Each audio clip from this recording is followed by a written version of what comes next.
आज के इस वीडियो में हम लोग बूटेबल पेन ड्राइव के बारे में चर्चा करेंगे कि बूटेबल पेन ड्राइव आखिर होता क्या है, इसकी ज़रूरत हमें कब पड़ती है और ये इतना ज़रूरी क्यों है, और इस बूटेबल पेन ड्राइव को बनाने के लिए क्या क्या हमें चाहिए होगा। इन्हीं सब चीज़ों के बारे में आज का ये वीडियो होने वाला है। तो चलिए वीडियो को बिना देरी के स्टार्ट करते हैं। कंप्यूटर को फॉर्मेट करने से पहले हमें यह सीखना होता है कि किसी भी ऑपरेटिंग सिस्टम का बूटेबल कैसे बनाया जाता है। ये हमें इसलिए सीखना पड़ता है क्योंकि जब भी कोई कंप्यूटर को फॉर्मेट किया जाता है और नया ऑपरेटिंग सिस्टम अपने कंप्यूटर में इंस्टॉल किया जाता है तो उसके लिए सबसे पहले ऑपरेटिंग सिस्टम का बूटेबल बनाया जाता है।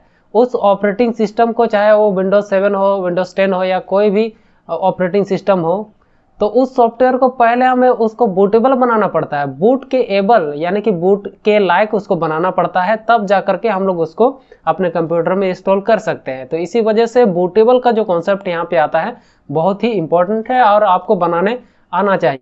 तो किसी भी ऑपरेटिंग सिस्टम का बूटेबल बनाना बहुत ही ज़रूरी होता है। बूटेबल बना लीजिए, उसके बाद ही आप फॉर्मेट करके उस ऑपरेटिंग सिस्टम को आप अपने कंप्यूटर में इंस्टॉल कीजिए। अगर आप डायरेक्टली इंस्टॉल करने जाएंगे तो उसमें बहुत प्रॉब्लम क्रिएट हो जाएगा और उस तरह किया भी नहीं जाता है। तो सबसे पहले समझते हैं कि आखिर ये बूटेबल होता क्या है।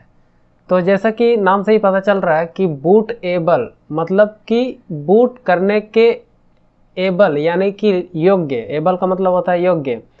तो बूटेबल का मतलब हो गया कि किसी चीज़ को हम लोग जब बूट करते हैं तो उसके योग्य उस चीज़ को हम लोग बनाते हैं, तो उसको बोला जाता है बूटेबल।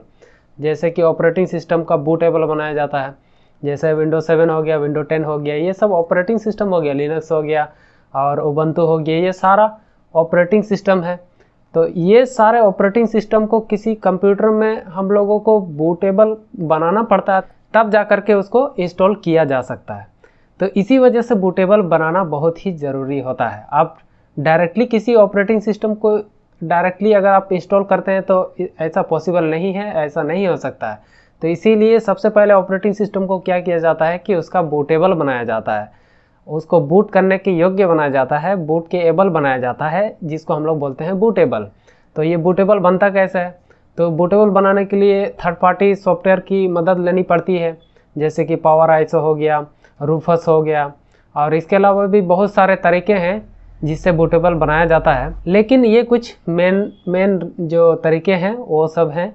तो हम लोग बूटेबल बनाने के लिए जिस तरीके का इस्तेमाल करेंगे उसमें हम लोग रूफस सॉफ्टवेयर का इस्तेमाल करेंगे, और साथ में हमारा पेन ड्राइव होना चाहिए। कम से कम पेन ड्राइव आपका 8 GB से ज़्यादा का होना चाहिए, क्योंकि जो ऑपरेटिंग सिस्टम होता है वो सॉफ्टवेयर का साइज ही थोड़ा सा ज़्यादा होता है। तो उस हिसाब से हमें 4 GB से तो ऊपर का ही चाहिए, क्योंकि 4 GB से हमारा काम नहीं होगा।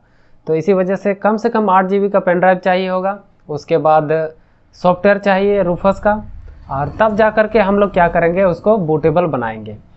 किसी भी ऑपरेटिंग सिस्टम का बूटेबल किस तरह से बनाया जाता है ये हम लोग नेक्स्ट वीडियो में सीखेंगे। नेक्स्ट वीडियो में हम लोग प्रैक्टिकल तरीके से सीखेंगे कि किस तरह से किसी भी ऑपरेटिंग सिस्टम का बूटेबल बनाया जाता है। तो चलिए आज का वीडियो बस इतना ही। नेक्स्ट वीडियो में मैं आपसे मिलता हूँ, तब तक के लिए अपना ख्याल रखिए।